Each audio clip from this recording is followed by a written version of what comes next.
Hello friends, स्वागत है आपको हमारे चैनल सीटेड गुरुकुल ऑफिशियल में। आज हम आप लोगों के लिए मैथ के 15 पेडागोजी क्वेश्चन लेके आए हैं, जो कि आप लोगों के लिए बहुत ही इंपॉर्टेंट है। बहुत सारे बच्चों ने कहा कि सर मैथ्स के पेडागोजी के बारे में भी थोड़ा सा आप क्वेश्चन बनाते जाइए, क्योंकि मैं सीटेड का ज़्यादातर सीडीपी और ईवीएस और संस्कृत का ही क्वेश्चन बनाते थे। तो आप लास्ट तक मेरे साथ बने रहें, क्योंकि इस वीडियो में 15 जो क्वेश्चन है उसको हम विस्तृत जानकारी यानी पूरा निचोड़ के साथ बताएंगे, ताकि आपको एक भी क्वेश्चन में कहीं कोई प्रॉब्लम ना रहे। पहला क्वेश्चन है कि प्राथमिक कक्षाओं में बच्चे गणित में क्या सीखते हैं। देखिए, यहाँ पे प्राथमिक कक्षा की बात हो रहा है। प्राथमिक कक्षा में बच्चे जो है गणित में क्या सीखते हैं, इसके आंकलन का ध्यान किस पर नहीं देना चाहिए। प्राथमिक कक्षा में बच्चे गणित में क्या सीखते हैं, इसके आंकलन का ध्यान किस पर नहीं होना चाहिए। आपके पास ऑप्शन 4 है। पहला है गणितीय अवधारणाओं को समझना, दूसरा है गणितीय भाषाओं का विकास, तीसरा है गणित की समस्याओं का जवाब देने में सटीकता, और चौथा है तर्क कौशल का विकास करना। देखिए, जब आप गणित पढ़ा रहे हो तो छात्रों को प्राथमिक कक्षा में पढ़ाई जाने वाली जो भी होती है गणित, उसमें हमें उन्हें आगामी कक्षाओं के लिए पढ़ाने वाली गणित एक आधार होती है, ठीक है। अतः प्राथमिक कक्षाओं में क्या करना है कि प्राथमिक कक्षाओं में बच्चों ने गणित में क्या सीखा है, इसका आंकलन उसकी गणितीय अवधारणाओं के प्रति समझ, इसके समझ के साथ होना चाहिए। दूसरा क्या है, तर्क कौशल का विकास होता है। तीसरा क्या है कि उनकी गणितीय भाषाओं का विकास होता है। लेकिन सबसे जो इम्पोर्टेंस हो जाता है वो की है कि गणित की समस्याओं का जवाब देना में सटीकता नहीं होना चाहिए, ठीक है। देखिए, आप गणित प्राथमिक कक्षा में जब आप बच्चे को गणित सिखा रहे हो, तो इसका एक मतलब होता है कि आगामी जो कक्षा आने वाली होता है उसका आधार बनाना, बच्चे के तर्क कौशल का विकास करना, गणितीय भाषा का विकास करना। लेकिन उनके जो है गणित की समस्या का जवाब देने में सटीकता नहीं होनी चाहिए। चलिए, अगला क्वेश्चन हम लोग देखते हैं। Question number 2। क्वेश्चन नंबर 2 क्या कह रहा है, थोड़ा सा लंबा क्वेश्चन है कि प्रारंभिक गणित में क्या है कि प्रारंभिक कक्षाओं में एक गणितीय अवधारणा के विकास में प्रारंभिक कक्षा में एक गणितीय अवधारणा के विकास में निम्नलिखित निर्देशों का अनुक्रम किस प्रकार किया जाना चाहिए। मतलब स्टेप बाय स्टेप, पहला कौन होगा, दूसरा कौन होगा, तीसरा कौन होगा, चौथा कौन होगा। आपके पास ऑप्शन, पहला ऑप्शन है चित्र बनाना, दूसरा ऑप्शन है प्रतीकात्मक प्रतिनिधित्व का उपयोग करना, तीसरा है अनुभव प्रदान करना, और चौथा है भाषा के माध्यम से समझना। देखिए, तो इसका हम आंसर आपको पहले बता देते, उसके बाद हम आपको इसका पूरा डिस्क्रिप्शन कर देंगे, ठीक है। पहला क्या है, इसका आंसर हो जाएगा आपको 3 नंबर। 3 नंबर में पहला क्या है कि अनुभव प्रदान करना।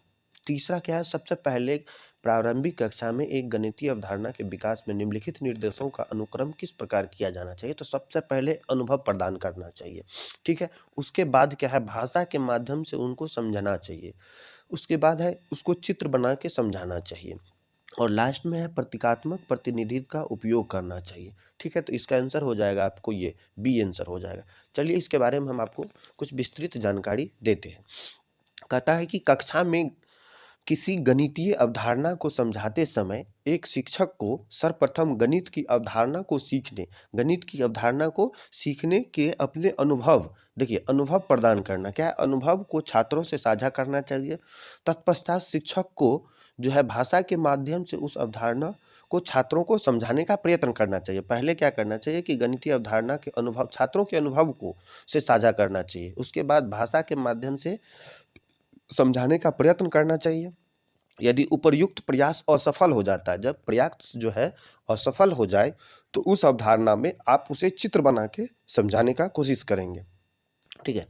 फिर उसके बाद जब चित्र से, वही चित्र का मतलब हो गया प्रतीकात्मक प्रतिनिधि का उपयोग करना। आप लोग समझ गए होंगे, क्योंकि चित्रात्मक रूप से प्रदर्शित किसी भी विषय वस्तु को समझने तथा उसे याद करना अपेक्षाकृत आसान होता है। जैसे कि मान लीजिए कि एक तोता है, तो आप तोता को दिखा के, ठीक है, और उसके बारे में बताइए कि ये तोता है, तो बच्चे सबसे पहले अपना अनुभव प्रदान करेंगे कि ये क्या है। उसके बाद उसको तोता के बारे में आप उसको बताइए।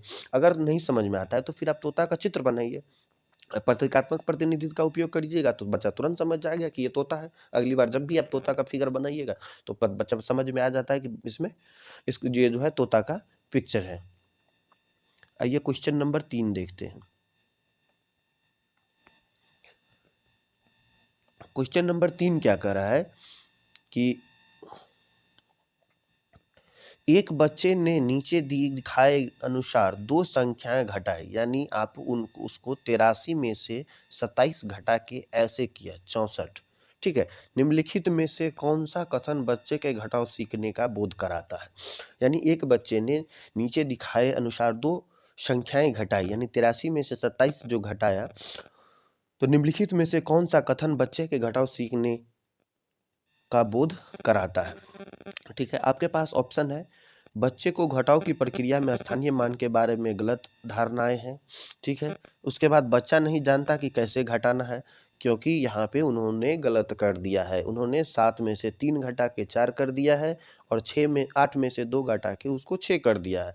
तो कह रहा है कि बच्चे ने घटाव सीखने का कौन सा बोध कराता है? तो पहला ऑप्शन है आपके पास कि बच्चे को घटाव की प्रक्रिया में स्थानीय मान के बारे में गलत धारणाएं हैं। दूसरा है कि बच्चा नहीं जानता कि कैसे घटाना है। तीसरा है कि बच्चा 2 अंकों वाली संख्याओं के घटाव की प्रक्रिया जानता है। और चौथा है, यह एक गलती है और इसे बार-बार अभ्यास करके सुधार किया जा सकता है। देखिए, अब हम इसके बारे में आपको बताते हैं। कहता है बच्चों के द्वारा घटाई गई संक्रिया यह दर्शाती है, क्या है कि बच्चों द्वारा घटाई गई संक्रिया यह दर्शाती है कि उसे उक्त घटाव प्रक्रिया में एक अंक उधार लेने की प्रक्रिया का उपयुक्त तरीके से ज्ञान नहीं है। अतः स्पष्ट है कि घटाव प्रक्रिया में स्थानीय मान के संदर्भ में वो गलत धारणाएं उनको हो गई है। तो यानी कि यहाँ से उसको 1 हासिल लेके इसको 13 बना के इसको 7 माइनस करता तो फिर जाके यहाँ पे 6 होता, ये इसके बाद जो 7 बचता, 7 में से 2 जाता तो 5 होता। तो बच्चों को जो है स्थानीय मान के बारे में जानकारी नहीं है, इसलिए उन्होंने गलत अवधारणाएं के कारण उनका जो है गलत हो गया है। चलिए क्वेश्चन नंबर हम लोग 4 देखते हैं। क्वेश्चन नंबर 4 में देखिए, इस टाइप से गणित में ज़्यादातर क्वेश्चन रहते हैं, तो आप लोग जो है जल्दीबाजी नहीं करेंगे और क्वेश्चन को ध्यानपूर्वक समझने का कोशिश करेंगे। कह रहा है कि अधिगम और आंकलन, क्या है क्वेश्चन, अधिगम और आंकलन के चक्र में निम्नलिखित चरणों को क्रम में व्यवस्थित कीजिए। अधिगम और आंकलन के चक्र में निम्नलिखित चरणों को क्रम में व्यवस्थित व्यवस्थित कीजिए। देखिए आपके पास 4 चरण दिया हुआ है, अधिगम और आंकलन के क्रम में निम्नलिखित चरणों को क्रम में व्यवस्थित करना। पहला ऑप्शन है शिक्षण, जिसका फुल है कि अधिगम के साथ एकीकृत अध्ययन। दूसरा है शिक्षण, अधिगम और आंकलन की योजना बनाना और उसका संगठन करना। तीसरा है प्रगति रिपोर्ट का विकास करना और चौथा है बच्चों के अधिगम और प्रगति की पुष्टि की रिपोर्टिंग और उसका संचार करना। तो क्वेश्चन था हमारा, अधिगम और आंकलन के चक्र में निम्नलिखित चरणों को क्रम में व्यवस्थित कीजिए। तो जो इसका आंसर हो जाएगा, इसका आंसर हो जाएगा ए हो जाएगा। और ए में क्या है कि पहला जो आंसर होगा वो होगा शिक्षण, जिसमें अधिगम और आंकलन की योजना बनाना और उसका पहला संगठन करना। उसके बाद है शिक्षण अधिगम के साथ एकत्रित करना। ठीक है, उसके बाद 3 नंबर में होगा प्रगति रिपोर्ट का विकास करना और फिर सबसे लास्ट में जाके होगा बच्चों के अधिगम और प्रगति की प्रतिपुष्टि की रिपोर्टिंग और उसका संचार करना।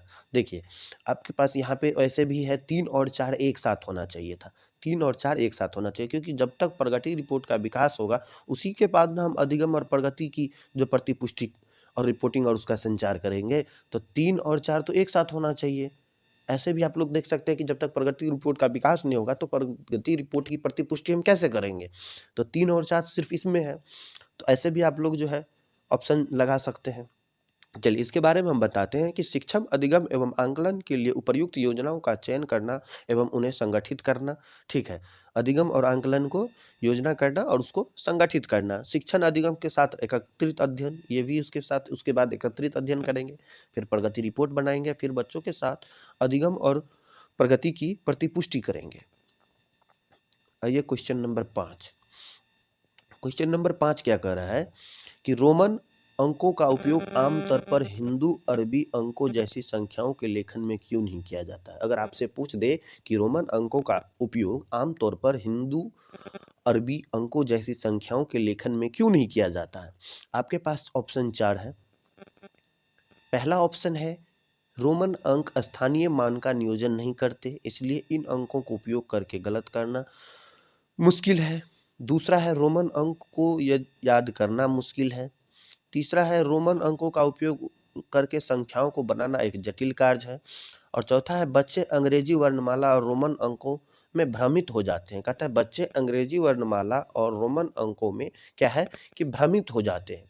तो इसका जो आंसर हो जाएगा, इसका आंसर हो जाएगा आपको ए। और ए में क्या कह रहा है कि रोमन अंक स्थानीय मान का नियोजन नहीं करते हैं, इसलिए इन अंकों का उपयोग करके गणना करना मुश्किल होता है। ठीक है, तो चलिए इसके बारे में हम आपको पूरा बताते हैं। क्या है कि रोमन अंक जो है प्राचीन रोम की संख्या प्रणाली है। क्या है, रोमन अंक जो है वो प्राचीन संख्या प्रणाली है। कौन सी संख्या प्रणाली है? प्राचीन संख्या प्रणाली है। और ये लेटिन भाषा के अक्षरों को जोड़कर संख्याएं लिखी जाती है। लेटिन भाषा जो है, लेटिन भाषा के संख्या को जोड़कर लिखी जाती है। हिंदू अरबी अंकों जैसी संख्याओं के लेखन में उनका प्रयोग न होने के मुख्य कारण क्या होता है? चलिए हम आप लोगों को बताते हैं कि रोमन अंकों का उपयोग आमतौर पर हिंदू अरबी अंकों जैसी संख्याओं का लेखन में क्यों नहीं किया जाता है। तो हम बताते हैं आपको। इन अंकों में शून्य नहीं होता। सबसे पहले जो रोमन अंक होता है उनमें क्या होता है कि शून्य नहीं होता है। क्या नहीं होता है? पहला पॉइंट है कि शून्य नहीं होता। दूसरा है बड़ी संख्याओं को लिखना अत्यंत कठिन हो जाता है। जब बड़ी संख्या आती है तो एल एम भी सी ऐसे करके जो 500, 1000, 2000, 5000, 10,000 लिखने में क्या हो जाता है कि वो कठिन हो जाता है, अत्यंत कठिन हो जाता है। उसके बाद क्या है कि इसमें जो है स्थानीय मान जैसे कि हम लोग जो होता है स्थानीय मान का अवधारणा इनमें नहीं होता है। जैसे कि 6, 8, 10, 12, 14 है तो 6 का स्थानीय मान क्या होगा। लेकिन रोमन अंक में क्या होता है कि उनका अवधारणा नहीं होता है, जिस कारण इसमें गणितीय संक्रियाएं जो है अत्यंत कठिन हो जाती है। इसलिए इसमें गणना करना जो है क्या हो जाता है, कभी कभी मुश्किल हो जाता है। आते हैं क्वेश्चन नंबर 6 पे। 6 में क्या कह रहा है, एक शिक्षक अपनी कक्षा में बच्चों को उनके परिवेश में मौजूद वस्तुओं को भौतिक गुणों को अपने शब्दों में समझाने के लिए प्रोत्साहित करता है। अपने छात्रों को ऐसी कौन सी गतिविधि पीछे शिक्षक का सबसे उचित उद्देश्य क्या है? क्वेश्चन है, एक शिक्षक अपनी कक्षा में बच्चों को उनके परिवेश में मौजूद वस्तुओं और भौतिक गुणों को अपने शब्दों में समझाने के लिए प्रोत्साहित करता है। अपने छात्रों के साथ ऐसी गतिविधि करने के पीछे छात्रों का सबसे उचित उद्देश्य क्या होना चाहिए? तो सबसे उचित उद्देश्य तब हम पढ़ेंगे जब हम ऑप्शन को पहले पढ़ेंगे। ऑप्शन ए में क्या है कि यह एक बहुत ही रोचक गतिविधि है जिसे आकार की अवधारणा को पुनः देखने के लिए खाली समय में किया जाता है। देखिए खाली समय में ऐसा थोड़ी है कि आप टाइम पास कर रहे हैं तो उस समय आपको कोई काम करना है। चलिए तो ये तो पहले ही कट गया। उसके बाद है बच्चे अपनी भाषा में वस्तुओं को समझने का आनंद लेते हैं, जैसे कि डम्ब सेराडस खेलने का आनंद लेते हैं। देखिए बच्चे क्या अपनी भाषा में वस्तुओं को समझने का आनंद लेते हैं। चलिए आनंद को छोड़ दीजिए। यह बच्चों को अनौपचारिक रूप से किसी वस्तु के भौतिक गुणों का निरीक्षण करने का अवसर देता है, जो आकारों के बारे में उसकी समझ को गहन बनाता है। चलिए ये ऑप्शन पे थोड़ा हम सा देख। लास्ट ऑप्शन क्या है, यह एक उपयोगी गतिविधि है जो एक बच्चे को आकारों का परिचय करती है। देखिए ये उपयोगी गतिविधि है जो बच्चे को आकारों का परिचय तो कराती है, लेकिन क्या है कि गहन बनाता है, उनके समझ को गहन बनाता है। तो इसका आंसर हो जाएगा आपको सी।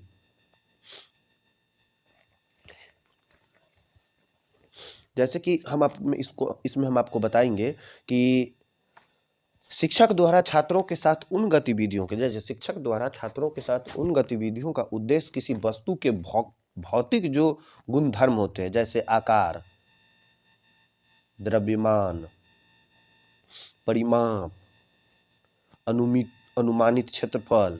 पिछले कल के एग्जाम में आया था, 9 जनवरी के एग्जाम में आया था अनुमानित क्षेत्रफल। तो इस सब के बारे में बच्चों को जो है निरीक्षण विषय में इत्यादि विषय में निरीक्षण करने का अवसर प्रदान कर गणित की आकार संबंधी सभी समस्याओं को सरलता से समझने तथा उसकी कल्पना पर समस्या को सरलता से हल करने में सक्षम बनाता है। अतः विकल्प सी जो है एकदम सही है। आइए हम लोग क्वेश्चन नंबर 7 को देखते हैं। क्वेश्चन नंबर 7 क्या कह रहा है कि अशिक्षित दुकानदार, मान लीजिए एक अशिक्षित दुकानदार है, पढ़े लिखे नहीं है, एक अशिक्षित दुकानदार द्वारा उपयोग किए जाने वाले गणित। मान लीजिए आप किसी दुकान पे जाते हैं और अशिक्षित दुकानदार है, तो उनके द्वारा उपयोग में लाए गए गणित जो है आपके पास आगे दिया हुआ है dash dash dash dash dash. Option है गणित कक्षा में उपयोगी नहीं है। ऑप्शन बी सभी गणितीय समस्याओं को हल करने में बहुत उपयोगी है। ऑप्शन सी स्पष्टता और बहुत कम स्तर की शुद्धता है। और ऑप्शन डी गणित की संबंध समस्याओं को हल करने में वैकल्पिक रणनीति के रूप में कक्षाओं में शिक्षकों द्वारा चर्चा की जानी चाहिए। तो इसका आंसर हो जाएगा डी आंसर। क्या हो जाएगा? डी आंसर हो जाएगा। अब आप लोग इसको पूरा पढ़ेंगे। अप्रशिक्षित दुकानदार द्वारा उपयोग किए जाने वाले गणित की संबंधित समस्याओं को हल करने में वैकल्पिक रणनीति के रूप में कक्षाओं में शिक्षकों द्वारा चर्चा की जानी चाहिए। देखिए, अप्रशिक्षित दुकानदार द्वारा उपयोग की जाने वाली गणित का जो प्रयोग शिक्षक को किसी समस्या के हल हेतु वैकल्पिक विधि के रूप में, क्या कहता है, वैकल्पिक विधि के रूप में छात्रों के समक्ष प्रस्तुत करना चाहिए। उदाहरण के लिए अगर मान लीजिए गुणा की प्रक्रिया को बार बार योग प्रक्रिया द्वारा हल किया जाए, मान लीजिए 4 गुना 3 है और यहाँ पे आंसर होगा 12, लेकिन वो गुना की प्रक्रिया को क्या करता है दुकानदार, 4 4 4 4 4 4 करके जोड़ के ऐसे 12 करता है। प्रक्रिया को बार बार प्रक्रिया द्वारा हल करते हैं, तो ऐसे उन छात्रों को गुणन प्रक्रिया को समझने में सरलता होगी जिनके लिए यह जटिल समस्या है। अब देखिए, मान लीजिए कि आपको कोई सामान 5 रुपये सामान खरीदे, ठीक है, और आपने 6 सामान खरीदा, तो आप सीधे 5 गुने 6, 6 पंचे 30 अगर आपको करने नहीं आता है, ठीक है, गणितीय आपका विकार है, तो आप क्या करेंगे, 5 को 6 बार लिख के क्या करेंगे, 5 को 6 बार लिख के जोड़ देंगे। तो 5 को जब 6 बार लिख के जोड़ देंगे तो वैसे भी 30 हो जाएगा। तो ये आसानी हो जाती है उन बच्चों के लिए जिन्हें गणितीय विकार में कभी कभी गुणा करने में दिक्कत होती है। अब है क्वेश्चन नंबर 8। क्वेश्चन नंबर 8 क्या कह रहा है कि शिक्षक को गणित कक्षा में एक विषय समूह कैसे संभालना चाहिए। एक शिक्षक को गणित कक्षा में बच्चों के एक विषय समूह को कैसे संभालना चाहिए। ऑप्शन है, एक ही क्षमता वाले बच्चों को एक साथ समूहित रखकर और उनकी क्षमता के अनुसार प्रश्न देकर, ये तो कतई नहीं होगा। एक ही कक्षा में सभी बच्चों को एक साथ समूहित करके, ये भी कभी नहीं होगा। अलग अलग क्षमता वाले बच्चों को एक साथ समूहित करके ताकि वे एक दूसरे से सीख सके। देखिए, ये ऑप्शन सही है, लेकिन हम चौथा ऑप्शन पर भी पढ़ेंगे। कम क्षमता वाले बच्चों के अनुसार कक्षा में प्रश्न हल करके तथा उच्च क्षमता वाले बच्चों को जटिल प्रश्न गृह कार्य देकर, ये तो ऐसे ही नहीं होगा।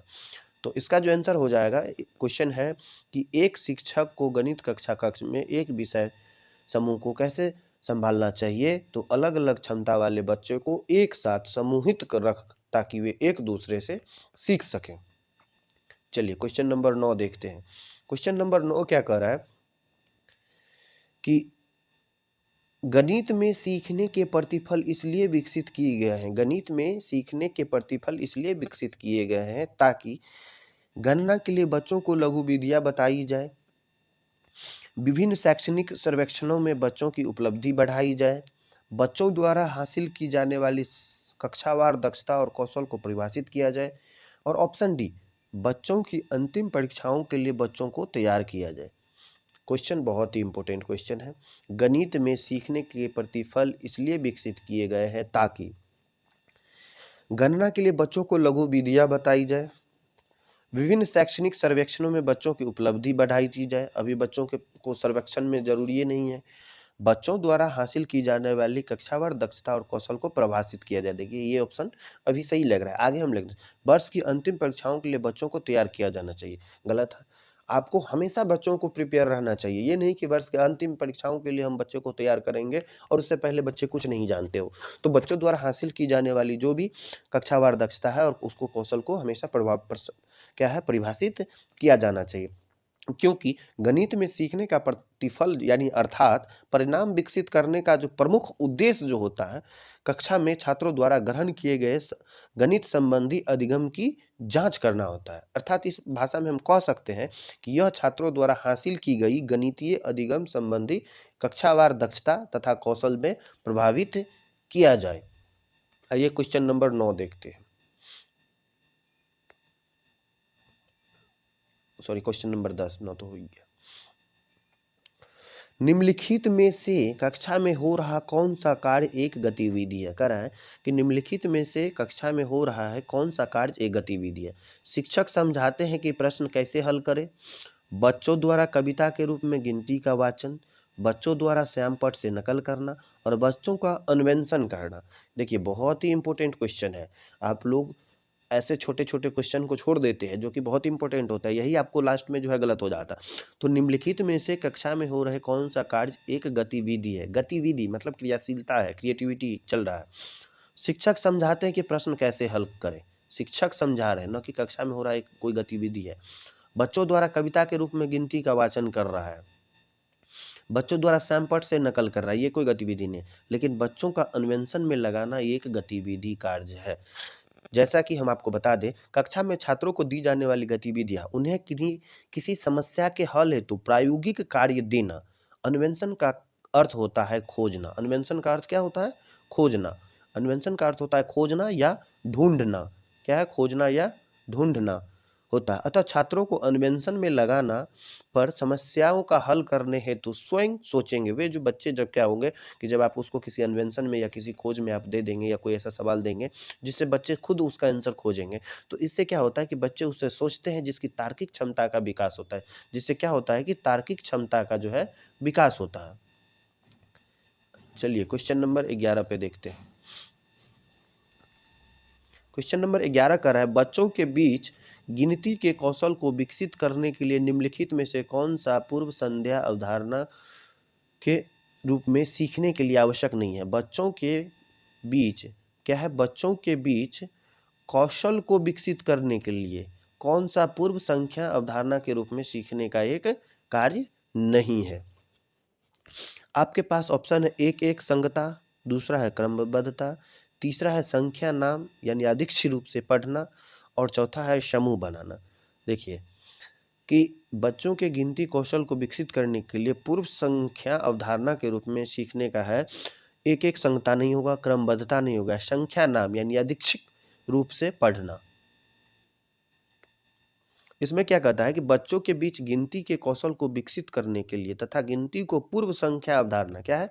पूर्व संख्या अवधारणा के रूप में सीखने के लिए आवश्यक है कि बच्चे को संख्या नाम, बच्चे को क्या है कि संख्या नाम को यादृच्छिक रूप से न पढ़कर, यादृच्छिक रूप से न पढ़कर क्रमबद्ध रूप से पढ़ना चाहिए। किससे पढ़ना चाहिए? क्रमबद्धता से पढ़े, क्योंकि ऐसा करने से उसे गिनती सीखने में सरलता होने के साथ उसे याद करने में भी आसानी होती है।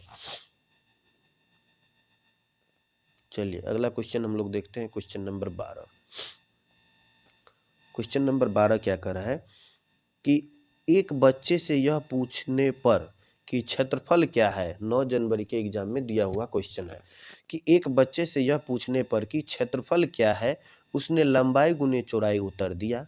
क्षेत्रफल की अवधारणा के बारे में बच्चों की समझ के बारे में आप क्या कह सकते हैं? ठीक है, आपके पास ऑप्शन है, बच्चे को क्षेत्रफल की अवधारणा के बारे में कोई जानकारी नहीं है, बच्चे ने किसी भी बंद आकार के क्षेत्रफल के सामान्य विचार को आयत के रूप में क्षेत्रफल का उपयोग किया, बच्चा सही कह रहा है क्षेत्रफल बराबर लंबाई गुने चौड़ाई है, और बच्चा क्षेत्रफल और परिमाप की अवधारणा के बीच में उलझन में है। देखिए बच्चा को जब आप क्षेत्रफल क्या है तो उन्होंने बता दिया कि लंबाई गुने चौड़ाई है, तो उनको कोई जानकारी नहीं है, ऐसा भी नहीं है, उसके बीच उलझन है, ये भी नहीं। आपके पास दो चीज बचता है, बी, बच्चे ने किसी भी बंद आकार के क्षेत्रफल के सामान्य विचार को आयत के क्षेत्रफल के रूप में उपयोग किया। आयत के क्षेत्रफल के रूप में थोड़ी उन्होंने उपयोग किया, उन्होंने तो सिर्फ आपको क्षेत्रफल पूछे तो उन्होंने लंबाई गुने चौड़ाई बता दिया, जो कि बच्चा सही कह रहा है, और क्षेत्रफल बराबर लंबाई गुने चौड़ाई है। अब देखिए कि हमने प्रत्येक आकृति का क्षेत्रफल भिन्न भिन्न होता है, हम लोग को पता है कि प्रत्येक आकृति का क्षेत्रफल जो है भिन्न भिन्न होता है, क्योंकि लंबाई गुने चौड़ाई आयत का क्षेत्रफल होता है। क्या है? आयत का क्षेत्रफल होता है। अतः बच्चे का क्षेत्रफल क्या है, उसके उत्तर रूप में इसे देना स्पष्ट है कि उसने क्षेत्रफल तो किसी बंद आकार के क्षेत्रफल के सामान्य विचार को आयतन के रूप में क्षेत्रफल पर उपयोग किया होगा। तो यानी कि इसका आंसर बी हो जाएगा। हमने यहाँ पे थोड़ा सा गलत कर दिया कि उनको जानकारी नहीं था, और ये अवधारणा उलझन गलत है, ये गलत है। इसका आंसर हो जाएगा, बच्चों ने किसी भी बंद आकार के क्षेत्रफल के सामान्य विचार को आयत के रूप में प्रयोग किया है। ठीक है, क्वेश्चन नंबर हम लोग 13 देखते हैं। 13 में क्या कर रहा है कि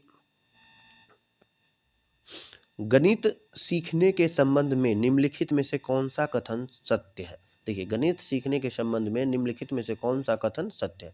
गणित सीखने के लिए एक कठिन विषय है, आमतौर पर लड़कियां गणित में कमजोर होती है, हर कोई गणित सीख सकता है, गणित केवल कठोर अभ्यास से सीखा जाता है। देखिए अब इसमें निगेटिव भी मिलेगा आपको, पॉजिटिव शब्द भी मिलेगा, अभ्यासपूर्ण अनुमान भी लगेगा, तार्किक भी है, सभी प्रकार के ऑप्शन इसमें डाल दिए गए हैं। और आपको देखिए सवाल था कि गणित सीखने के संबंध में कौन सा कथन सत्य है। गणित सीखने के लिए एक कठिन विषय है। किसने कहा कि कठिन विषय है? भाई तुम गलत है। आमतौर पर लड़कियां गणित में, देखिए यहाँ पे हो गया लिंगानुपात, जेंडर रूढ़िवादिता। गणित ऐसा थोड़ी है कि लड़कियां नहीं सीखती है, गणित हर कोई सीख सकता है। चलिए ये ऑप्शन ठीक है। और ऑप्शन है गणित केवल कठोर अभ्यास। ऐसा नहीं है कि केवल कठोर अभ्यास से ही गणित सीखा जा सकता है, गणित हर कोई सीख सकता है। अगर आपको वीडियो अच्छा लग रहा हो, यहाँ तक आए हैं तो चैनल को सब्सक्राइब कर ले, सपोर्ट करें, क्योंकि वीडियो बहुत ही लंबा बन जाता है और बहुत ही मेहनत लगता है वीडियो बनाने में।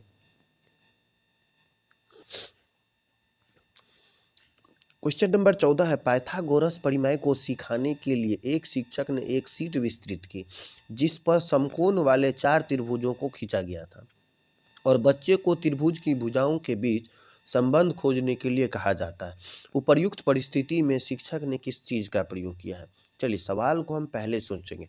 पहला है कि पाइथागोरस परिमेय को सिखाने के लिए एक शिक्षक ने एक शीट विस्तृत किया जिस पर समकोण वाले 4 त्रिभुजों को खींचा गया है, ठीक है, और बच्चे को त्रिभुज की भुजाओं के बीच संबंध खोजने के लिए कहा जाता है। उपर्युक्त परिस्थिति में शिक्षक ने क्या किया है?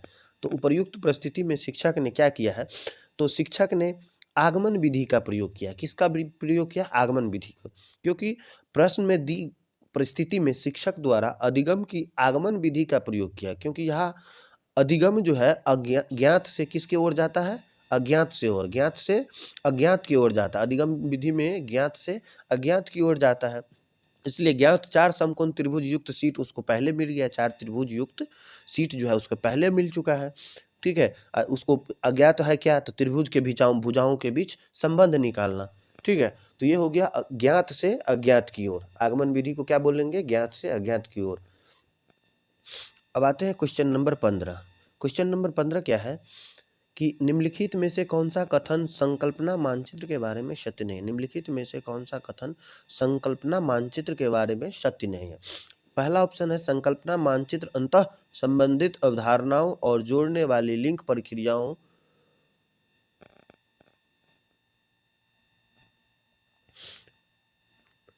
पहला ऑप्शन निम्नलिखित में से कौन सा कथन संकल्पना मानचित्र के बारे में सत्य नहीं है? संकल्पना मानचित्र अंतः संबंधित अवधारणाओं जोड़ने वाली लिंक का संग्रह प्रस्तुत करते हैं। संकल्पना मानचित्र केवल शिक्षकों द्वारा बनाया जाना चाहिए। संकल्पना मानचित्र में पदानुक्रमित होता है। और डी में है संकल्पना मानचित्र पर नए शिक्षण को पूर्व ज्ञान से जोड़ने में सहायक होता है। देखिए अब हम आप लोग को बताते हैं कि क्या है संकल्पना मानचित्र। संकल्पना मानचित्र का मतलब होता है संकल्पना मानचित्र केवल शिक्षकों द्वारा बनाया जाना चाहिए। क्या है? केवल शिक्षकों द्वारा बनाया जाना चाहिए। इसलिए क्योंकि संकल्पना मानचित्र संज्ञानात्मक संरचना का द्विआयामी चित्रण होता है। जो संकल्पना मानचित्र होता है वो किसका होता है? संज्ञानात्मक। किसका? संज्ञानात्मक संरचना का द्विआयामी, क्या? द्विआयामी होता है, ठीक है, द्विआयामी चित्रण होता है जो किसी विषय अथवा प्रकरण के संप्रदाय को श्रेणीबद्ध क्या करता है? श्रेणीबद्ध तथा अंतः संबंध को दर्शाता है। क्या करता है? अंतः संबंध को दर्शाता है। अर्थात यह मानचित्र किसी व्यक्ति यानी शिक्षक, छात्र या कोई अन्य द्वारा ज्ञान किस प्रकार संगठित किया जाता है प्रस्तुत करता है। अतः इससे यह स्पष्ट हो जाता है कि संकल्पना मानचित्र केवल शिक्षकों द्वारा बनाया जाना चाहिए और यह प्रस्तुत करता है कि यह आवश्यक है कि एक मानचित्र का केवल शिक्षक द्वारा ही किया जाना चाहिए। तो चलिए यहीं पे हम वीडियो को समाप्त करते हैं। वीडियो थोड़ा लंबा हो गया है। अगर वीडियो आप लोगों को अच्छा लगे तो हमारे चैनल को सब्सक्राइब करें, सपोर्ट करें। Thank you.